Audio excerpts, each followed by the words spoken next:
NBA Game 3 best bets. Of course, this game is tomorrow. We'll have more SportsLine model picks on this game later on in the show with Mackenzie Brooks. But the here and now, Mike McClure, I want to hear your best bet for Game 3. I'm on the Dallas Mavericks here. See, I simply played them on the money line minus 125. It's game 7 for the Mavs here.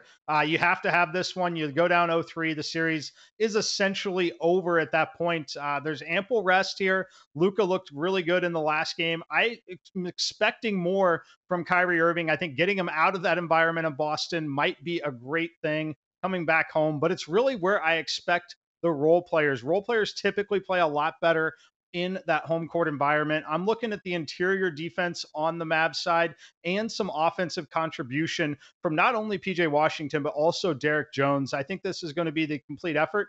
If the Mavs win a game in this series, it's got to be this one, in my opinion here. I like them on the money line, minus 125. Mike McClure, I like this exact play. I am also on the Dallas Mavericks money line. Full disclosure, I liked them to win this series. That's not looking very good. You can get them at like plus 600, plus 650 if you want to take that bet for them to come back. But here's the deal. I think they're going to win this game. I think Kyrie is going to rebound in a pretty significant way. I think Luka's going to be okay. I think the role players are going to start hitting some threes. So I really like Dallas to win this game. I don't want to play the 2 points. It's probably going to be close down the stretch, but I'm taking the Dallas Mavericks money line for sure here. Larry, let's go to you next. Now, there's a very integral part of this Boston Celtics team that hasn't played particularly well yet in this series. What's your play in game 3? Well, Jason Tatum isn't shooting the ball well, but this guy at heart is an unselfish player who just wants to win a title, and he's demonstrating that. He has so much talent around him that he's leading the team in assists, leading the team in rebounds, and he's going to go over 15 and a half rebounds and assists. I truly believe, and I bet it very early for the 5th straight time in the playoffs and the 3rd straight time in this series. You know, he is not a guy who's going to force it. He said there's 3 guys inside. Mike talked about that good interior defense, and when he drives, he's kicking it out. And guys like Derek White, Drew Holiday, Jaylen Brown, Porzingis, Big Al Horford, they're all making shots. So Jason Tatum, over 15 and a half rebounds and assists, should cash for the 5th straight time.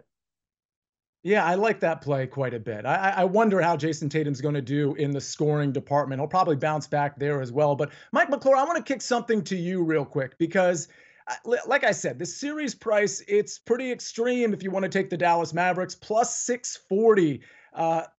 Any shot that the Dallas Mavericks win 2 games at home, which does sound realistic, and then walk back into Boston and steal one of 2 games that they would have left at a 2-2 score. I mean, I do think plus 640 is a little appetizing. Your thoughts? Yeah, I certainly can see the value there. It was really encouraging to see them not get blown out, right? They fell down by 30 points in game 1, really fought back with a ton of effort. And obviously they didn't get much out of the role players. You saw in that game, even though they fought back and cut the deficit to 6, Luka had just 1 assist because they simply weren't getting up shots and not just making them, taking them. So they've solved that. I think there's still some injury concern, obviously, with Kristaps Porzingis, and I really think playing on the home court is going to be a big deal. So yes, I could see them stealing or winning, holding serve at home. And if that happens, that I think that we're looking at 1 to 2 possession games the rest of the way. So yes, definitely a chance. I agree they're going to get 1 at home. They're just too good to not get 1 game at home. But the way that Drew Holiday is defending Kyrie and really frustrating him has been so significant that I want to look at another way. If you want to look for a nice plus money payoff, how about the Celtics in 5, Jason Tatum MVP coming back at plus 420? Because when they reopened MVP, guys, after it was 2-0, Jaylen Brown was plus 145 and Tatum was plus 175. And that corrected very quickly. I think people realize that if the scoring is somewhat similar and the fact that Jason Tatum is doing everything else in terms of the rebounds and assists, and he didn't get it in the Eastern Conference Finals, that they're just going to give it to him if the guys are reasonably close. So that's my play. Celtics in 5, Tatum MVP plus 420. Yeah, as much as I like the number on the Mavericks plus 640, I can't argue with that play either, Larry. And I'm so glad you brought up Drew Holiday because he is absolutely one of the unsung heroes of this Boston Celtics team. And we kind of knew that going in, but he's really stepping it up in this final so far through 2 games. Let's see what happens the rest of the way.